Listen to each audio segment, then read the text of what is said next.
Welcome to our channel. Today we how to install Trello and run a UI sprint workflow, beginner guide step by step clearly. Start by opening your preferred web browser. Navigate to the Trello website at trello.com. Click on the sign up button located in the top right corner of the homepage. You can register using your email address or log in with Google or Microsoft accounts. Once you've signed up, you will be directed to your Trello dashboard. To create a new board, click on the Create New Board option. Give your board a relevant name that reflects your project. Select a background for your board if you desire. Set the visibility of your board to either private, workspace visible, or public.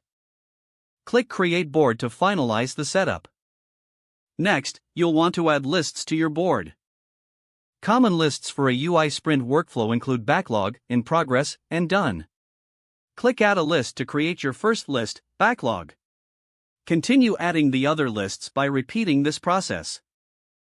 With your list set up, it's time to add cards. Click on the Add a Card button under the Backlog list.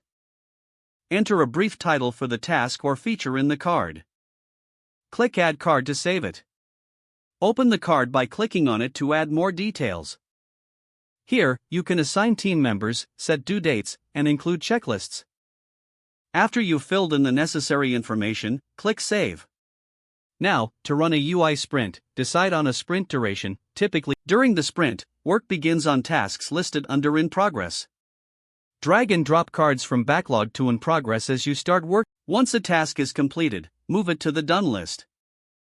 At the end of the sprint, hold a review meeting to assess progress and gather feedback. Use feedback to revisit cards in the backlog for future improvements. Finally, repeat this process for each sprint to continuously optimize your workflow. That's how to install Trello and run a UI sprint workflow efficiently. If the page does not load, refresh the browser or try again in a private or incognito window. Make sure you are using the correct email address, then retype it carefully to avoid small typos. If your password is not accepted, use the reset option and create a new. Don't forget to like this video and subscribe to our channel for more step-by-step tech guides.